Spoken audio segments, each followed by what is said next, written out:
आगे कन्या सूत्र में कहा है, अनेक चित्ते खलु अयम पुरी से केयणम अरिहय पूर इत्तये। इसका अर्थ अभिप्राय है, मनुष्य अनेक चित्त वाला है।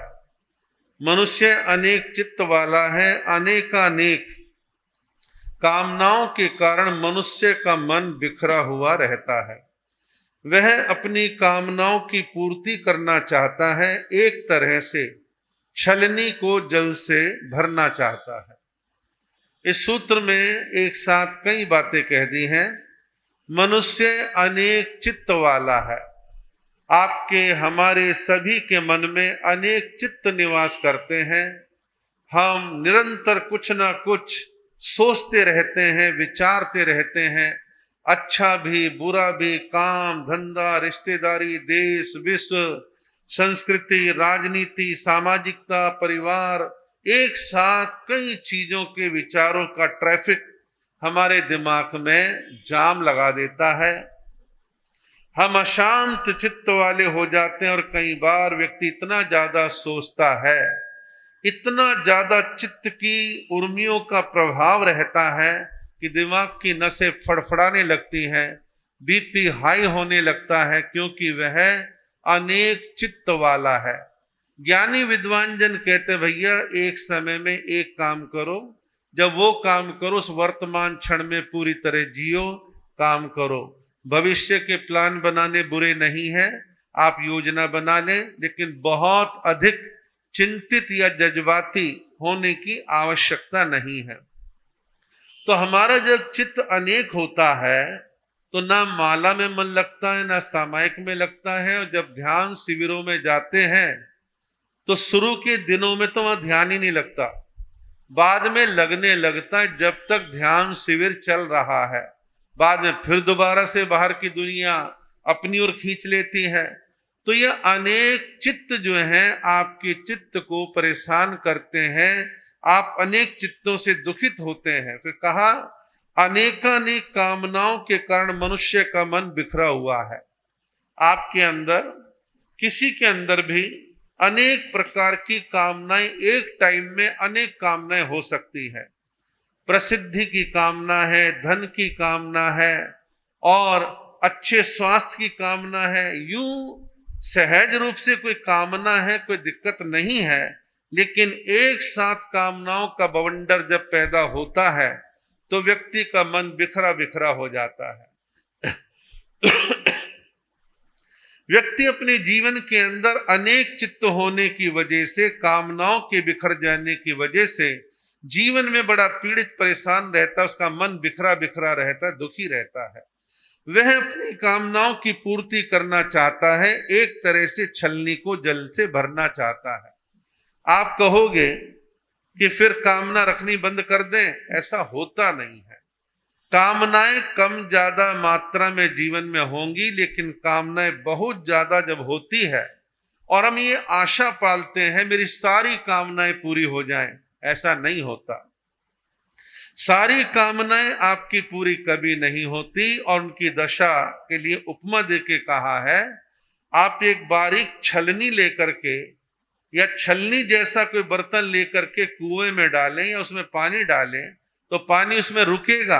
पानी नहीं रुकेगा, क्योंकि छलनी है, छलनी से पानी निकल जाएगा। ऐसे ही हमारी संपूर्ण कामनाएं कभी पूरी नहीं होती, क्योंकि जितना जितना पुण्य का उदय होगा, जितनी जितनी आपकी अंतराय टूटी हुई होगी, उतनी कामनाएं आपकी पूरी हो जाएंगी। लेकिन आपने कामनाएं इतनी सारी पाल ली और पूरी इतनी सी हो रही हैं, तो आप ज्यादा दुखी होगे, खींचोगे, परेशान होगे कि ये मेरे साथ हो क्या रहा है।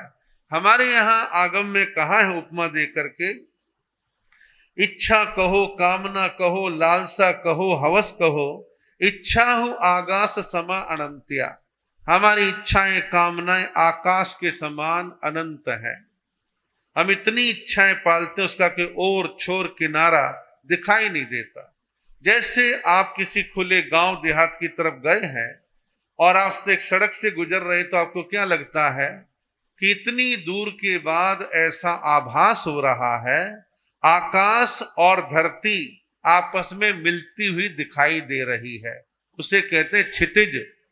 तो आकाश और धरती मिलती हुई दिखाई दे रही है, वो क्षितिज कहलाता है। जब हम उसके नजदीक जाते हैं और आगे खिसक जाता है।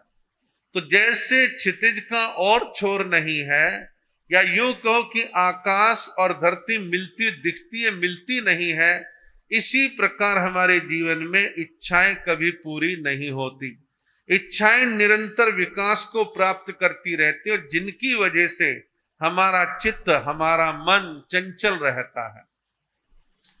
हमारा चित्त जो है अशांत हो जाता है, चंचल हो जाता है, और अनंत कामनाएं हमारे को घेरे रखती हैं। आप देखिए जैन इतिहास के अंदर राजा कौणिक का वर्णन आता है कि राजा कौणिक ने अपने भाइयों से हार हाथी लेने के लिए उनका शोषण किया, हमला किया, तंग किया, और वो अपने नाना चेटक के पास जाते शिकायत करने। नाना चेटक भी सत्य के पक्ष में खड़े हो जाते हैं, और कौणिक अपने नाना के साथ युद्ध लड़ने के लिए तैयार रहता है।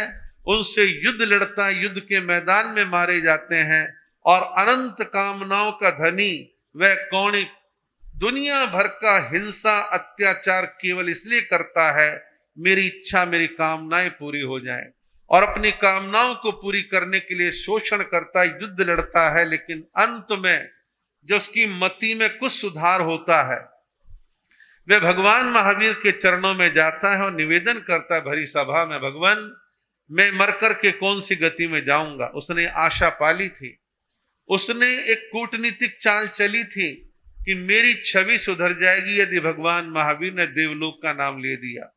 वो आशा पाल रहा था, मैं भगवान महावीर के प्रतिदिन दर्शन किए बिना मैं जल भी ग्रहण नहीं करता तो शायद मेरे लिए अच्छे देवलोक की बात कहेंगे। भगवान ने कहा कि हे कौणिक, तुम मर करके नरक में जाओगे, तुम देवलोक में नहीं जाओगे। उसे बड़ा शोक लगा। तो अनंत कामना वाला व्यक्ति अन्याय करता है, क्यों? उसमें एक भावना आ जाती है, विस्तारवादी भावना। किसी व्यक्ति के पास एक गंदी आदत पड़ गई और वो शहर का भूमाफिया बन गया, और भूमाफिया बन के गरीबों के प्लॉट, पैसे वालों के प्लॉट, शरीफ लोगों के प्लॉट पर अनऑथराइज कब्जे करता है, बंदूक दिखाता है, गुंडे भेजता है, धमकियां देता है, कम पैसों में रजिस्ट्री के लिए आग्रह करता है। कर ले भाई, एक दिन परिणाम सबके सामने आता है। कुछ यही मारे जाते हैं और कुछ कुत्ते की मौत कहूंगा मैं कि मारे जाते हैं, उनको पुलिस वाले मार देते, दूसरे बदमाश मार देते। ऐसा क्यों? आदमी अपनी इच्छाओं को सीमा में रखे, तरीके से चले। मम्मन सेठ को एक सनक सवार हो गई कि हीरे मोती पन्नों के 2 बैल तैयार करने हैं। मूंग की दाल खाता है, पेट खराब रहता है, और हीरे मोती पन्ने के 2 बैल बनाने की सनक सवार हो गई। अब आप कहोगे महाराज हम व्यापार नहीं करें क्या? आप व्यापार करें, आपका पुण्य का उदय है, आप काम धंधे करें, लोगों को रोजगार दें, और इतना विवेक रखें कि आपके धन के विस्तार में शोषण, अन्याय, अत्याचार ना हो। आप अपने पुण्य के प्रभाव से अच्छा विस्तार कर रहे हैं, वो आपका अधिकार है, आप ऐसा कर सकते हैं। भगवान महावीर ने कोई ऐसा इनकार नहीं किया, लेकिन हम अपने जीवन में कुछ चीजों का बैलेंस करें। धन कमाते हैं, आपका पुण्य है, अच्छी बात है, लेकिन दिल में हमेशा करुणा भावना रखें कि मैं धन का कुछ हिस्सा रोगी, पीड़ित, दीन, दुखी, अपाहिज, बेसहारा, विधवा, अनाथों की सहायता पर भी मैं खर्च करूं। केवल उनकी धांग लगाता जाए और पैसे से पैसा बनाने का एक यंत्र पकड़ के बैठ जाए तो वह अच्छा नहीं है। अपना दान देने की प्रवृत्ति बनाए। और कुछ लोग अपना धर्मादा निकालते हैं। आज तो गवर्नमेंट ने आपको कंपलसरी कर दिया, भाई बड़ा बिजनेस है तो आप 2% CSR निकालें, और CSR निकालते हैं तो उसका सदुपयोग समाज हित में, धर्म के क्षेत्र में, चैरिटी में, भलाई में, परोपकार में, उसको खर्च करने की भावना आप अपने जीवन में लेकर के चलें। आज अंबानी परिवार है और अडानी परिवार है, दूसरे उद्योगपति हैं, बिरला हैं, टाटा हैं, बहुत सारे उद्योगपति हैं, काम करते हैं, राष्ट्र का विकास करते हैं, लेकिन अनंत इच्छाओं के जाल को भी समझ करके चलें कि हमारे उस अनंत इच्छाओं की पूर्ति करने के लिए कोई पापमय प्रवृत्तियां ना हो।